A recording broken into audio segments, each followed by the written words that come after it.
اور فرماتے کوئی بادشاہ تھا تو اس نے نا وہ اپنے دربار میں سارے رنگ رکھے ہوئے تھے، علماء بھی تھے، ٹھیک ہے جی، ثنا خان بھی تھے، حفاظ بھی تھے، قرہ بھی تھے، جس دن جو دل کرتا محفل لگا لیتا بھئی یار قرآن پڑھایا جائے گا، بڑا ادبی آدمی۔ لکھا ہے کہ اس نے نا ایک بہروپیہ بھی رکھا ہوا تھا، اس کا کام کیا تھا، مختلف روح بدل کے نہ آ کے بادشاہ کا جی بہلانا۔ لیکن ہونا کیا، اس نے جب بھی روح بدل کے آنا نا، بادشاہ نے پہچان لینا، اس نے کہا نا تو اپنے ہی بندہ ہے۔ ایک دن اس نے تنہائی میں کہا یار جس کام کے لیے بادشاہ نے مجھے رکھا ہے مجھ سے آج تک نہیں ہوا، یہ نہ ہو کسی دن بادشاہ مجھے اپنے دربار سے نکال ہی دے۔ وہ آ کے نا بادشاہ کے دربار میں ہاتھ جوڑ کے کھڑا ہو گیا۔ بادشاہ نے پوچھا بھئی کیا؟ اس نے کہا حضرت جان کی امان پاؤں تو کچھ عرض کروں۔ بادشاہ نے کہا بول۔ عرض کرتے حضرت جب بھی میں آپ کے سامنے اپنے فن کا مظاہرہ کرنے کے لیے آیا، اللہ نے آپ کو ایسی باریک نظر عطا کی ہے، آپ نے مجھے پہچان لیا۔ تو اس نے کہا پھر؟ اس نے کہا بس حضرت اب بس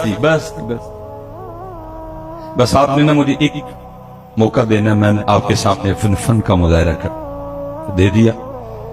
تو اس نے کہا، وہ بادشاہ کو بھی اس نے کہا یاد رکھ، اگر تو میرے سامنے اپنے فن کا مظاہرہ کرنے میں کامیاب ہو گیا تو تو وہ لکھا جی، وہ بادشاہ نے پھر غصے میں آ کے کہا یاد رکھ، اگر تو میرے سامنے فن کا مظاہرہ کرنے میں کامیاب ہو گیا کہ میں تجھے پہچان جو مانگے گا دے دوں گا، جا بادشاہی بھی دے دوں گا۔ وہ گیا حضرت، اس نے جا کے وہ پگ لی، وہ کچھ داڑھی میں کچھ چہرے میں اس نے کچھ تبدیلیاں کی، کچھ اپنا حلیہ بدلا، اور جو شہر میں آنے کا واحد ایک راستہ تھا نا اس پہ بیٹھ گیا اور آنکھیں بند کر لی اور کہنا شروع کر دیا اللہ، کہنا شروع کر دیا اللہ۔ اب ایک بندہ گزرا، دیکھا یار کوئی بندہ ہے صوفی ٹائپ میں اور کہتا کیا ہے اللہ۔ دوسرا بندہ گزرا، اس نے دیکھا بندہ آیا ہے صوفی ٹائپ ہے، کہتا کیا ہے اللہ۔ وہ ہوتے ہوتے سارے شہر میں یہ خبر آگ کی طرح پھیل گئی کہ کوئی اللہ والا۔ اب جس کسی نے آنا نا، اس کے پاس جو نعمت ہونی اس نے آتے ہوئے لیتے آنا۔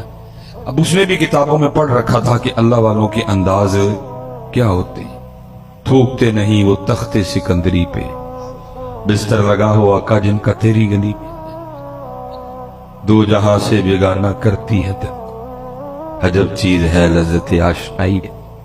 اور جس نے آنا نا اس نے کچھ نہ کچھ لے کے آنا، لیکن اس نے کیا کرنا، کسی کی لائی ہوئی کسی چیز کو بھی ہاتھ نہ لگا۔ اگلے دن جب لوگوں نے آ کے دیکھنا تو لوگوں کے دل میں اس کی عزت اور قدر اور بڑھنی، یہ تو واقعی اللہ والا ہے، کسی چیز کو ہاتھ ہی نہیں لگا، صرف توجہ ہے تو ذات کی طرف ہے۔ وہ ہوتے ہوتے خبر بادشاہ کے محل تک بھی گئی کہ جی باہر کوئی اللہ والا ہے۔ اس نے جاسوس بلوائے، اس نے کہا چیک کرو اللہ والا ہے کہ کچھ اور بھی بڑا کچھ ہے نا۔ دیکھو نا میاں صاحب تب رو کے کہتے ہیں ایتے اللہ کاواں رکھ لے پر تے بن بہتے مور، ویک کے تے تک کے ہاتھ پھڑی مت نکلو کو جو اور۔ اس نے کہا چیک کرو، کیونکہ وہ بھی اندر کا بندہ تھا، اس کو پتا تھا یہ سارا کچھ ہونا ہے، اس لیے اس نے بھی پورا رکھا۔ جاسوسوں نے 2-3 دن جاسوسی کی، جا کے خبر دی بادشاہ سلامت واقعتاً اللہ والا ہے۔ اس سے پہلے کہ بادشاہ تھا شہزادی آ گئی، اس نے آ کے عرض کی ابا جی وہ سنا باہر کو اللہ والا ہے۔ اس نے کہا ہاں۔ اس نے کہا اگر اجازت ہو تو میں زیارت کر رہا ہوں۔ اس نے کہا چل جانا تو میں تھا لیکن چل پہلے تو ہو۔ اب شہزادی آئی، لوگوں نے بتایا شہزادی آئی، اس نے کہا آتی ہے تو آنے دو۔ اسی انداز سے بیٹھا، شہزادی بیٹھی رہی، دعا کے لیے کہا اس دعا کر دی۔ جاتے شہزادی نے کچھ ہیرے جواہرات پیش کی، اس نے کہا اٹھا، میں چھوڑ کے بیٹھا ہوں، تو پھر ان جھمیلوں میں ڈال رہی ہے، مجھے ان چیزوں کی ضرورت، لے جا تجھے اس کی بھوک ہوگی۔ وہ شہزادی بڑی متاثر ہو کے گئی، اس نے جا کے بادشاہ کو بتایا، اس کا شوق اور بڑھ گیا۔ اب ظاہر ہے جی بادشاہ ہے، سوکھا تو نہیں آنا، لیکن وہ دن آ ہی گیا کہ جی بادشاہ بھی آیا دیکھنے کے لیے۔ لوگوں نے آ کے بتایا بادشاہ ہے۔ اب اس دن وہ بھی بڑا ڈرا بیٹھا کہ آج تیرے فن کا امتحان ہے، آج پتہ لگے گا تو کتنا کاریگر ہے۔ لیکن کیا ہوا، کیونکہ بادشاہ بھی حضرت عقیدت پہ کیا ہے، بادشاہ نے بھی وہ گہری نظر نہیں ڈالی، بادشاہ بھی عقیدت نظریں جھکائے بیٹھا رہا، ڈرا سا۔